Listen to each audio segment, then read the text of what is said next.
All right, ladies and gentlemen, this video is going to be a little bit different. Today, we're going to be talking to two-term city councillor and former deputy mayor of the city of Ottawa, Mark Taylor, who is now the VP at United Way. We're also going to be talking to the hardest working executive director, in my opinion, John Heckbert from Operation Come Home.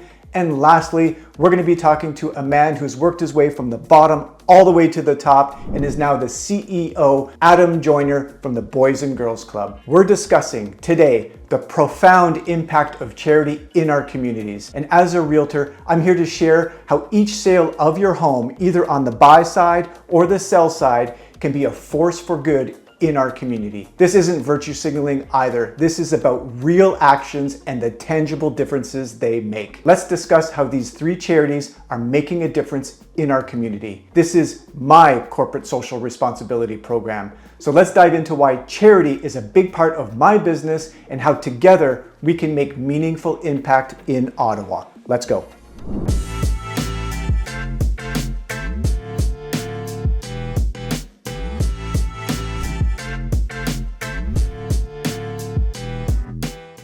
All right, welcome back everybody. You're not gonna see this kind of content on my channel moving forward. I will be keeping everything real estate focused moving forward, but I did feel like it was important enough for me to declare and put it on the record once what my CSR program was or is. In short, in 2024, all the transactions either on the buy side or on the sell side, 10% of the net commissions will go to one of these three charities that you pick. I would encourage you to go to my website at www.markbelangerrealty.com. Go to the About section on my website and you'll see it all there. You'll see a link to each of these three charities if you want to learn a little bit more about it, but it's as simple as that in 2024. Again, 10% of net commissions that will go to one of these three outstanding charities. I've been in the corporate philanthropy space for 10 years. When you offer a corporate social responsibility program and when you donate back to local charities, your staff feels more engaged. They like what you're doing. So all the partners that I have, all of my teammates, again, my clients, my partners, everybody else will understand what I'm attempting to do with my CSR program. I believe that a engaged staff is a motivated staff, and a motivated staff is a more productive staff. And of course, a more productive staff has real tangible benefits to the bottom line. So selfishly, for me personally, I have a vested interest in offering a CSR program. You, as a client of Mark Belanger Realty, you can feel good knowing that 10% of the commissions that we're making, that I'm making personally, will be forwarded over to one of these three local charities. And then of course, at the charity level, that program that is being offered to these people, whatever that is, you know that it will have tangible significance in our community specifically. So of course it is a win-win-win scenario. It is really my pleasure to be offering this. I've seen the impact along the way. I've seen what these programs can do and how it can change lives in our community. So let's go interview these three gentlemen and let's have a little fun doing it. Let's go. Thank you so much for making the commitment to give back to community and give your clients an opportunity to give back to our community. United Way is a great platform in our community for doing exactly that. So, you hear about these problems like affordability, like homelessness, like kids struggling, like mental health. We help in all of those really tough to crack problems. Those are the spaces that we live in every day. That's the work we do. So how does it integrate with the city? Like how does United Way work with the city? Yeah, great question. So we don't do anything alone. Last year we had over 120 partners. Those are everybody from every sector. They're from for-profit, they're governments, municipal governments, federal, provincial, as well as other organizations in the social sector. We bring all of those players together. We work from the best evidence, the best research to tell us what are the things we need to do in our community to move those most vulnerable in our community forward, right? So it could be helping youth, it could be helping seniors, but we try to take an everyone approach to moving things forward, right? Rather than working in silos. Right, and so how do you do that specifically? Well, so just like when you're building a house, there is no one tool that you're going to want to use. We use a bunch of tools. Like I said, research is a big tool for us. We want to make sure that what we do is the right thing. We call it convening, but really all we're doing is getting a bunch of people together around a table from those different sectors to ensure that the moves that we're making are the ones that are going to have the biggest impact and go the furthest in people's lives. We raise funds. Obviously, we invest those funds both into our work and into agencies doing the work on the ground that are going to impact people's lives. Some other great organizations, including ones that you've chosen. Yeah, so there's a number of tools we use. We use a tool called the Neighborhood Equity Index that also, if you look throughout our communities across Ottawa, we work across East Ontario, of course, but for Ottawa, we have a great tool that allows us to look in every single neighborhood and take measures of things like how well the kids are doing, how well seniors are aging independently, how well people are handling issues of affordability, and really kind of laser focusing the work we do. Like, what neighborhood needs a homework club for youth more than they need, for example, a program supporting seniors, a meal delivery, right? So it's going to be different. We want to make sure we're delivering the right support to the right neighborhood so that every neighborhood can prosper. Right. Awesome. And how many people roughly, I know it fluctuates on a year-to-year basis, but how many people are or is United Way helping on a year-to-year basis? Yeah, it's a great question. It's hard to answer. We measure kind of the direct impact. Last year, over 123,000 people. But it's like throwing a stone into a pond, right? Like, if you change one life, there's a lot of ripples there. You're changing the lives of their friends, their families, their colleagues, their coworkers. So, over 123,000 people. I would say United Way really does three things. We help people move from what we call poverty to possibility. So we help people embrace prosperity, whether they have been in Canada all their life, whether they're new to Canada, whatever their situation may be. We help kids grow up to be all that they can be. That's really important for us. We know that the future is really important in our community. We want Ottawa to be bigger, better, stronger tomorrow. And a lot of that rests on the future of our kids. And we want to build healthy people and strong communities, right? That's what great neighborhoods are built of. Yeah. Built of, great communities around them. So whatever neighborhood your clients choose to live in, we want to make sure it's the best neighborhood it can be. With me now is the Executive Director, John Heckbert at Operation Come Home. John, thank you very much for doing this. As you know, we're trying to establish our corporate social responsibility objectives. Operation Come Home is one of my 3 charities that I'm choosing. Can you tell the audience what is Operation Come Home and why should people care? Yeah, so Operation Come Home helps youth who are experiencing homelessness or who've got imminent risk of homelessness here in Ottawa. We help them find housing, we help them find employment, and then here at Operation Come Home in downtown Ottawa, they can complete high school in our upstairs classroom. And how many kids are you seeing at this moment? Right now, total for the last 12 months was 752 individual youth that have come through. We usually get somewhere between 50 and 60 a day coming through the doors.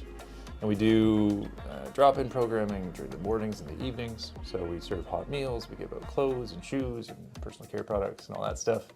And then in afternoons, we have programming for them, employment, education, housing, all that stuff to get them into those things and to help them make material improvements to their lives. Okay, that's awesome. And sorry, and what's the age group that you're targeting at this Generally 16 to 25. In the employment space, because we're funded by the government, we can go up to 29. But the majority of our youth are somewhere between 16 and 25. The average age is 21 years old. The average age is 21. Okay, so very quickly, what are the core services that you're offering? It's more than homelessness or keeping them off the street. There's education programs. There's a whole bunch of everything. Can you just quickly describe what that means? Yeah. So when youth come in for the first time, we literally give them a menu and they choose what they want to do. When they select something like finding housing, what happens is we work with the City of Ottawa to put them on a citywide list so they can access housing services, and then we try to find them an apartment or their own place here in town. We might try to find them a spot to reunite with family, whatever works to get them out. Yep. If they say employment, they join workshops, which are either individual or group-based, to work on their resume, to do cover letters, to make applications. And we help build their resume because we offer certifications for them. first aid, smart serve, safe food handling, workplace safety. We build their resumes, and then our job and employment support workers, they'll help them make applications. They'll do mock interviews with them. They'll get them out in the community. They'll introduce them to employers. They'll do whatever it takes to help them find a job in a field that they want to get into. Yep. And then, we got the classroom. Our classroom is run in partnership with Ottawa Catholic School Board. Our teacher, Bethany, is amazing. Yeah. And so we've got, usually around 30 youth are enrolled in the classroom at any given time. And it spans all grades. They work from 9 to 12 on any subject. They do 1 credit at a time. And the goal there is to get them to high school completion. We have co-op, which gets them there quicker. If they go into our employment programming and find a job, they can get academic credit for that and co-op credit for the work that they do. So that gets them even further to finishing their high school. Now, is there any one of those programs that are quote unquote more popular or in more demand, or is it pretty even across the board? Employment is the biggest for us. Last year we had 599 youth reach us looking for employment help. 249 of them joined a formal employment program. Others we referred to other community places or helped them out in other ways. But 250 youth, thereabouts. Usually around 70-75% of them can be successful in obtaining full-time employment after 6 months, meaning if they work with us and they attend the program, we can see them into permanent full-time jobs. Yeah. And so it's pretty good. It's and they will maintain and hold down employment regardless of their life situation. Some of them are fully employed, but they're living in shelter. Others just got their first place. So it spans the whole continuum. Awesome. So what have you taken from this role? We go back a long way for those that don't know, but what have you taken from this role? What are you seeing, and what are the effects post-pandemic, if any, that you're seeing on your side? Yeah, the pandemic was hard. The after the pandemic is in some ways harder, which is surprising. When the pandemic ended, some of the community emergency response benefits ended as well. Some people who had lost their jobs in the pandemic didn't have an easy time getting it back. They lost the support that was offered during the pandemic, and so they experienced greater poverty as a result. That wasn't necessarily our youth, but if it's happening at the family level, families experiencing economic hardship, they have more conflict, and youth end up getting kicked out or in arguments with their folks or whatever. Some challenges become irreconcilable. And so we've seen an increase in homelessness since the pandemic ended, since the start of 2023. And every community agency in Ottawa is responding to that right now. And John, lastly, just as we're sort of wrapping up, what can you say to anybody that's contemplating one of these 3 charities, Operation Come Home wise? What can you offer or say as a closing remarks? Yeah, any cause is good. The more support that's directed towards people that need in Ottawa, the better. It definitely helps across the whole system. So wherever they choose to give is amazing. We will take all kinds of donations, not just donations of cash, but of course we'll also accept donated items. Like socks are very popular. Clothes, used housewares. When we're trying to house youth into new apartments, they need small appliances, they need beds, they need couches. That's great. So we can accept donations of a lot of different things. Clothing right now is the big one, especially male clothing. That's a perennial one. But if they have things that they're not using, that they want to donate, then for sure. Yeah, and that's perfectly aligned, obviously, for my industry now. So if anybody's downsizing. Yeah, anybody who's downsizing, looking for where to put that gear, John would be a really good option at that point. So thank you very much, John. Hello, everybody, and thank you for the opportunity, first of all, and really appreciate you deciding to invest in BGC Ottawa. It's an amazing place that's helped hundreds of thousands of kids in our city over the last 100 years. And we're very lucky that individuals like yourself and your organization and what you're doing in giving back to young people in our community. So first of all, just very grateful to you, and also very grateful to everybody who decides that BGC Ottawa is the place where they want to support as well. BGC Ottawa has been around for 100 years, and it has helped children and youth in our city for a very long time. I'm actually one of those youth, and started going to the club as a member when I was 9. Yep. And it literally changed everything in my life, from the day I walked in those front doors to today. I started as a member, and then I became a part-time staff, and then a Yep. senior youth worker, manager, senior manager, director of programs, and now the CEO. That only happens when you're provided opportunities and mentors and leaders. And you know, Mark, even yourself working with you, you're a leader in the things you do and a mentor to many. And a lot of the youth that we have here are looking for that opportunity, that mentor, that person that can teach them things and show them things. So our motto is opportunity changes everything. Yep. And we try to do everything we can to help children 6 to 18 get those opportunities. But we do it by running programs in 4 different pillars. Yep. Physical activity, health and wellness, education, leadership, and creative arts. Okay. And what we do is we run all of these amazing programs for absolutely free. Yes. No charge to be here. And we bring these kids in, and then we start teaching them all these amazing skills. So when I was a kid, I didn't realize I was a really shy kid and really quiet. I didn't realize that the staff were actually teaching me things like communication, decision-making, team building, leadership. And those are the things that create young people from the age of 6 to leaders in our community at the age of 18. And then it's the opportunities. How do we connect them? How do we let them become whoever they want to be and help them be whoever they want to be in the future? And that's where BGC comes in. So it's not just a place where kids come and play in the gym. It's not just a place where kids swim in a pool. Yeah. It's a place where we teach skills that young people keep for life. And it's a safe place for them to do so. It's skills, but it's also a resource for them. I mean, there's homework clubs here as well. So academically, it's helping the kids. We're getting them to graduation. So that's a key pillar for your organization, no doubt. So socially, recreationally, education, there's a little bit of everything. How many locations here in Ottawa? So we have 4 major locations, and then we have programs in 31 communities across the city. So we have the programs where we go out and outreach to youth and bring them to our locations. And then we use those programs as access points. And then we serve over 5,000 children and youth in our city every year. Yeah. And they'll come around 120,000 times in a calendar year. So Wow. we're seeing a lot of kids from a lot of different neighborhoods all coming to our centers and learning together. I think resources in general are a challenge for most organizations today. We're dealing with inflation rates going up, challenges with just trying to create spaces and opportunities to keep all of our programs running the way that we want them to. So we do a lot of fundraising. We raise a significant amount of our unrestricted funding through events, through third-party events, through major gifts and donors, and through sponsors. Yep. So individuals like yourself and organizations that give and individual donors that give make a huge impact in what we do.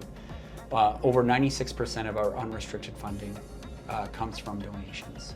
Okay. So that means that we are doing a lot of fundraising to make every day happen at the club and to ensure that the services that we give our young people are around for another 100 years.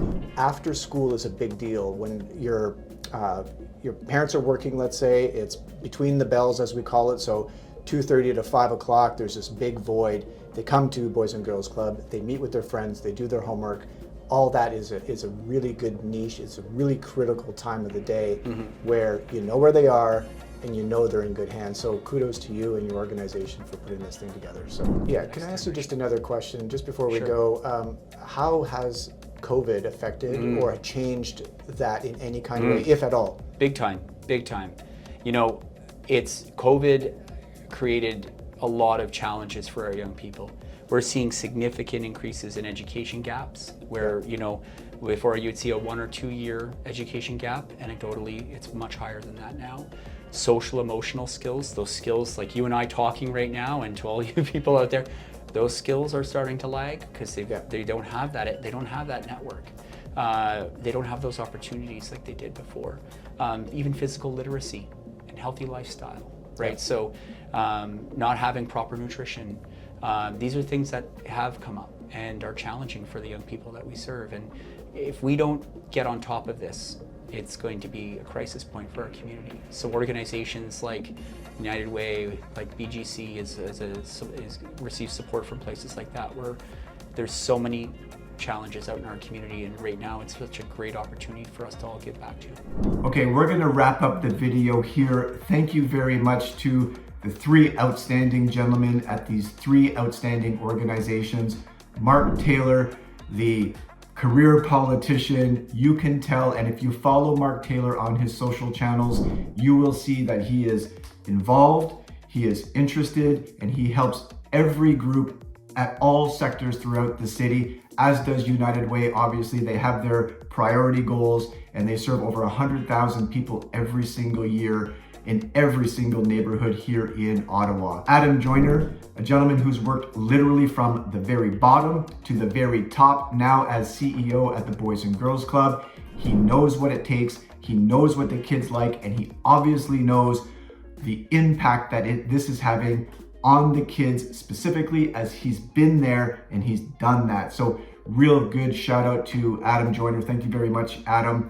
And last but not least, John Heckbert, the savant of all savants. The man is brilliant intellectually, as well as he's got a really good sense of humor. I really respect John Heckbert, my former boss. I have a handful of really, really great former bosses. John is definitely one of them, as is Mark Taylor, by the way, one of my old bosses as well. So thank you to you gentlemen for that. I do want to end on this. For me, it speaks to me because it wraps everything together. I am a parent of 4. I have 2 stepdaughters as well as 2 biological children of my own. So I have 4 kids. For me, anything that involves kids is super important to me. And then when you stack kids and social programs, on top of that, you're stacking educational programs and making sure that they have the resources that they need to graduate is super key and super important to me. And then of course you layer everything on top of that with mental health and some of the services that all 3 organizations are involved with.